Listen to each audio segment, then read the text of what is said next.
Pues mire, los reinsertados serán 8.000. 8.000 por 100 millones que tenga una vivienda, la FARC no puede pagar eso. Con todo el dinero del narcotráfico que ellos tienen, yo creo que ellos deberían pagar esa vivienda. Yo no le voy a quitar la vivienda a un pobre o a un desplazado en Bogotá por dárselos a un reinsertado, se lo digo así de claro. Porque ese señor jamás ha empuñado un arma, o esa señora humilde o pobre de Bogotá necesita esa vivienda tanto como la necesita la persona que deja la violencia. El gobierno nacional es el que tiene que dar esos recursos. Ya Bogotá tiene suficientes ciudadanos sin vivienda pagando unos arriendos absolutamente impagables. Y por eso nuestro plan va a generar tierra en el norte, en el Plan Zonal del Norte, va a generar tierra en el Plan Zonal de Usme, va a generar tierra en unas zonas que este alcalde decretó de riesgo, pero que usted con horas de mitigación puede generar en el occidente. Vamos a hacer macroproyectos en las canteras de Meissen, vamos a hacer macroproyectos en el centro. La denominación del centro ampliado es demasiado grande para uno poder generar vivienda, pero lo que sí es cierto es que vamos a trabajar para habilitar por lo menos 300.000 viviendas, de las cuales el 70% van a ser VIP y BIS. Y ese 70% pues obviamente debe incluir muchísima de la población desplazada. No es suficiente porque en Bogotá el 40%, 46% de los ciudadanos pagan arriendo. Y por eso pues lo que necesitamos es habilitar tierra para generar posibilidad de que puedan tener este espacio. Lo que sí le digo es que yo creo que le debemos exigir a la FARC que a los desmovilizados ellos paguen la vivienda con el dinero, inmensa riqueza que tienen. Perfecto, doctor Francisco, muchas gracias. La respuesta del doctor Daniel, por favor. Sí, nuestra política de vivienda se basa alrededor también de la política de transporte público en Bogotá, porque queremos que, primero que todo, que la empresa de Transmilenio sea una empresa en la bolsa y que el metro también sea una empresa en la bolsa. Lo segundo es que queremos aprovechar el valor de la propiedad raíz en las estaciones de metro y de Transmilenio para construir centros comerciales, oficinas y vivienda.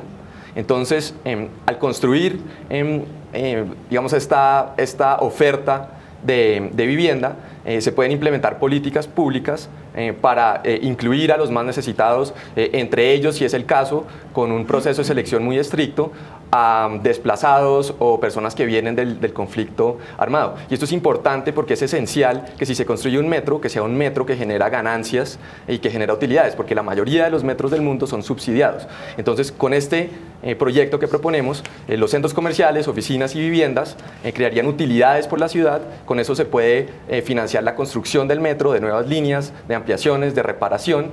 Inclusive se puede subsidiar a personas que realmente necesitan los pasajes, y también con esas utilidades que crearíamos se podría pensar en ayudar a las personas que realmente necesitan vivienda. Y para contestar concretamente un aspecto de su pregunta, esto sería a través de la ciudad, no sería solamente en zonas periféricas, sino en lugares donde hay estaciones de metro y de Transmilenio, que son lugares estratégicos y claves a través de la ciudad, también en el centro, y a donde tenga que llegar el transporte público, ahí llegará la vivienda bajo este plan que propongo. Perfecto, doctor Daniel. El turno es para el doctor Alex Bernat. Bueno, Elber León, yo admiro mucho a Ricardo Arias por su optimismo. A él lo califican como el candidato optimista y a mí como el pesimista. Pero es que yo creo que tenemos que hablar con la verdad. O sea, Colombia está en la peor situación económica de décadas. Ni hablar de Bogotá. Entonces, cuando hablamos de vivienda y no tenemos vivienda, ni siquiera para la gente menos favorecida, y ya estamos pensando en el tema del posconflicto, me parece que eso es como dicen, estamos ensillando sin traer las bestias. Entonces, eso es como lo primero. Lo segundo es, las FARC son una guerrilla campesina, o sea, tenemos que pensar es en llevar a estas personas, cuando lo logremos, y no va a ser un tema fácil, a sus regiones. Es en esas regiones donde nosotros tenemos que tratar de construirles una vida, y obviamente este es un tema de presupuesto nacional. Bueno, Bogotá tiene 25% urbano y 75% rural, o sea, nos tocará nuestra cuota, digamos, del conflicto y un poco lo que tiene que ver con Cundinamarca, pero mire, no hay dinero para eso. Entonces me parece que que prometer sin tener el presupuesto en una situación tan grave como la que estamos, pues es una mentira más de campaña. Si nos toca algo, tenemos que buscar el presupuesto con el gobierno nacional y vamos a ver cómo lo logra. Pero estamos muy lejos todavía. El tema de la justicia, que es el verdadero tema, es quién va a ir a estos tribunales, quién va a responder ante estos tribunales. Son temas supremamente gruesos y esto tiene una práctica que yo quiero ver. Doctor Alex, muchas gracias. El turno es para el doctor Ricardo Arias. Pero una acotación primero. El optimismo nace en el conocimiento de la ciudad y de la sociedad. Ahora, cuando se me pregunta de vivienda para sectores de sociedad, yo le digo no. La vivienda va a ser para todos los ciudadanos de Bogotá. Elber, nos ha hecho mucho daño en Bogotá y en Colombia esta segmentación de sociedad permanente. Incluso hasta la numerología en los estratos. Eso es una agresión verbal que mantenemos en la ciudad, segmentando al uno y al otro. Vamos a construir la vivienda que nunca se ha hecho en la ciudad, que nunca se ha hecho, y lo vamos a hacer para todos los sectores de sociedad. Pero para hacerla tenemos dos estrategias, dos caminos bien definidos. Uno, no creceremos más horizontalmente, interesando fronteras agrícolas cuando debíamos, fronteras agrícolas, sembrando en ellas teja y ladrillo, lo cual no se va a hacer mientras tenemos cascos urbanos ruinosos y envejecidos. Y dos, vamos a hacer la renovación y la redensificación urbana de Bogotá, en la aplicación de nuevos modelos financieros, que ahí es donde se desarrolla la vivienda, Elber. Y en el nuestro estamos promoviendo el ahorro, precisamente el arriendo recibido como ahorro para pagar la vivienda, con 0 crédito y 0 cuota inicial, que fueron exactamente los nuevos modelos que nosotros dejamos establecidos para una nueva sociedad nacional. Por eso, como alcalde de Bogotá, voy a disfrutar en extremo llevando a cabo una tarea que Bogotá nunca ha registrado y que a través de estos nuevos modelos incluirá en ellos a toda una sociedad. Para los que tengan dudas, están totalmente definidos mediante Constitución y Ley, Decreto 1048 o Decreto 1104.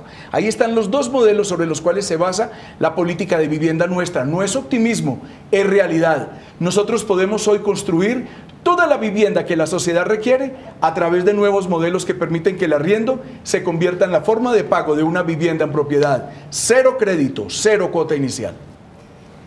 Pues comienzan a aparecer las posiciones divergentes y por eso, antes de darle la palabra al doctor Rafael Pardo, quien es el último candidato en esta ronda, les quiero recordar a todos ustedes que al final de la ronda disponen de 1 minuto para controvertir. No lo olviden, lo pueden aprovechar. Doctor Rafael Pardo, su respuesta, por favor. Yo voy a utilizar un poco de tiempo para controvertir la ronda anterior. Sí, porque no puedo quedarme callado en eso. Realmente yo creo que ustedes debían conocer un poco más qué pasó en Salvador y Guatemala.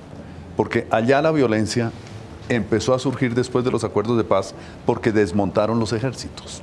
Y eso no va a ocurrir aquí. Aquí tenemos una situación totalmente distinta.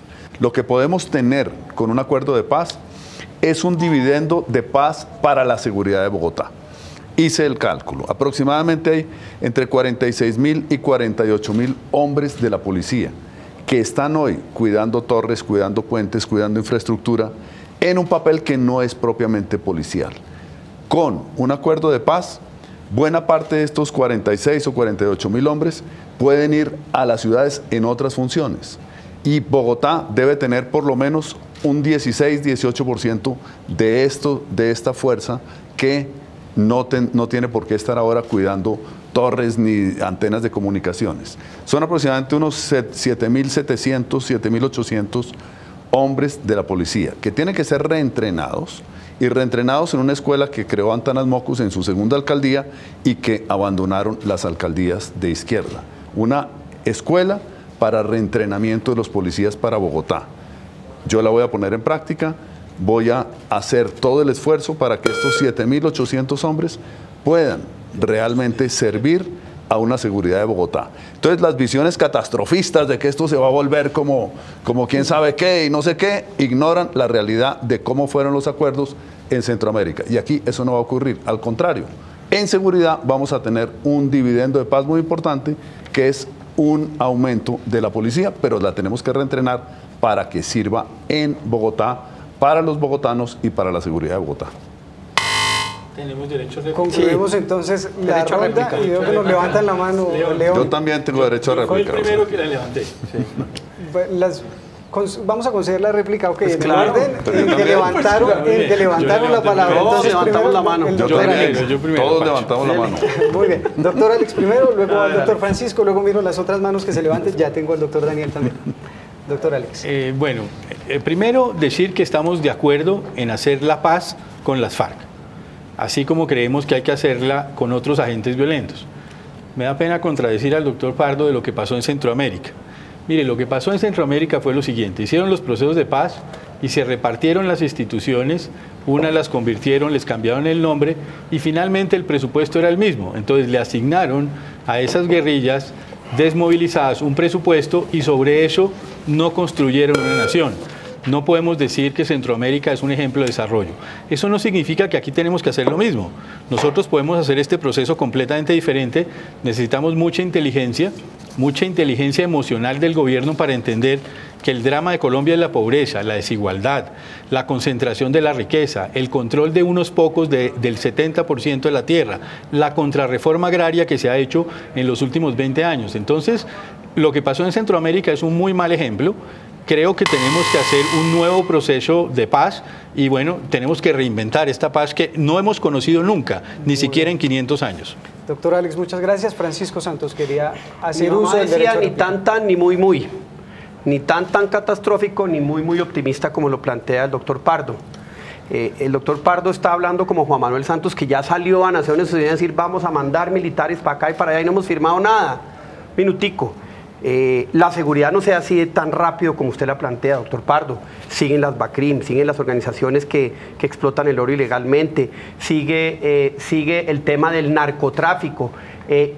Y con la impunidad que se puede generar, porque tampoco sabemos cómo va a ser el acuerdo de justicia, pues van a haber otras organizaciones que van a decir, ¿sabe qué? Yo también quiero lo mismo, por lo tanto voy a continuar haciendo violencia en los campos y en las ciudades, porque ese es el incentivo que no se utilizó en este proceso de paz. Entonces, yo sí veo en 10 años otro proceso de paz con otra organización que aprovechó pues que ponemos un manto de impunidad total y que pues va a pedir exactamente lo mismo dentro de 10 años. Y no hemos ni siquiera hablado del ELN, que supuestamente debe empezar un proceso.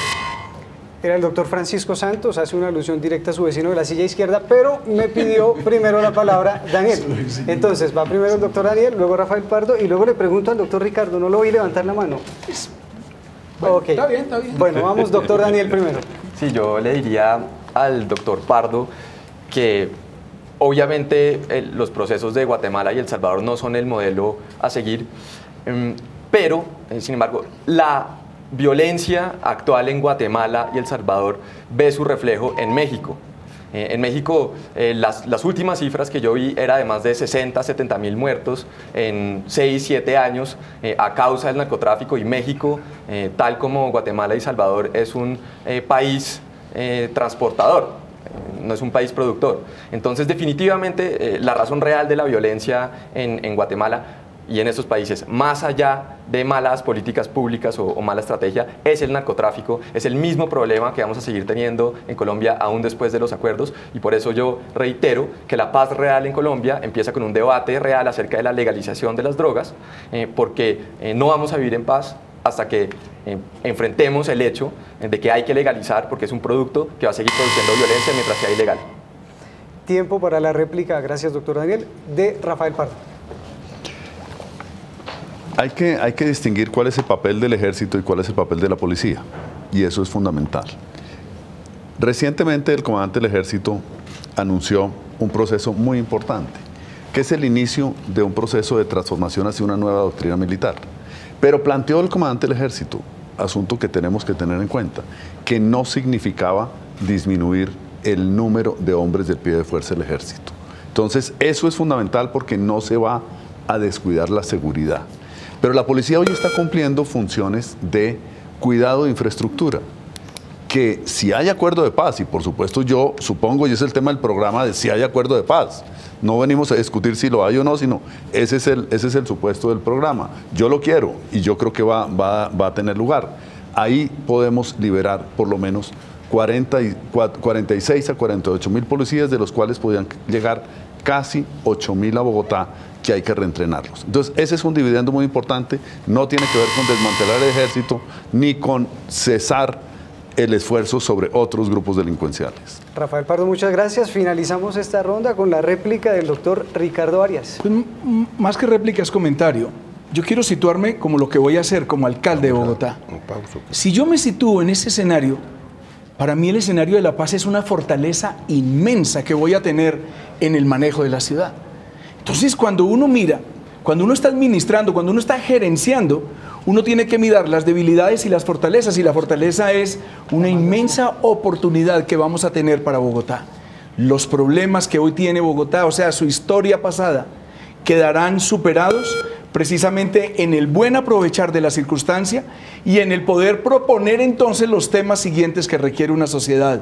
Miren, no tengan nostalgia de la guerra, no la recuerden más. Empecemos a mirar con mucho optimismo los días por llegar.